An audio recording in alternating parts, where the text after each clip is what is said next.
So much attention has been put on getting people vaccinated in the fight against COVID-19 as its best weapon. But concerns over pockets of spread are leading to increases in testing. CBS 2's Marie Saavedra live in Brighton Park at a testing site that is seeing more people than they've seen in weeks. Marie. Brad, free testing and free vaccines has been so key for neighborhoods like this one where they have a lot of essential workers and generally people who are more hesitant to go to the hospital or seek out health care. But in just the last 14 days at this testing site, something has changed, turning their lines from just a slow trickle to a pretty steady stream.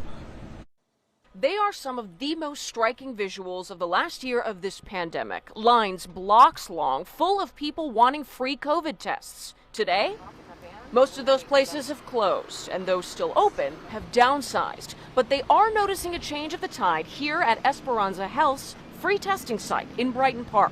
The rush really started maybe the last 2 weeks. Shay Facey was vaccinating people, but she's now back to testing. There was a need for me to come back in the tent.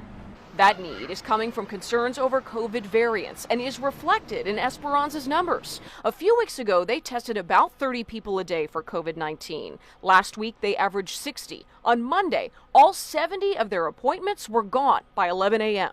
We're being especially cautious and a little worried to see those numbers start to creep back up again. Ricardo Cifuentes with Esperanza Health says that increase in demand has led them to look ahead. There is just one testing lane open now, but room for more. So the infrastructure is in place to triple in size as soon as needed.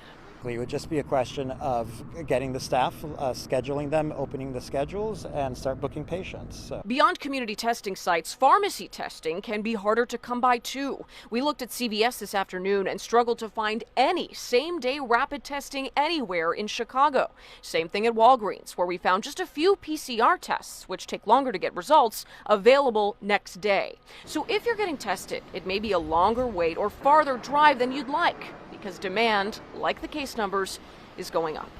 We anticipate that that's going to continue to be the case moving forward. If you do find yourself looking for and needing a free test, I want to lead you to two other places where you can look to make sure you find what you need. First, the city of Chicago has a list of more than 160 community health centers scattered across the city. We have a link to that.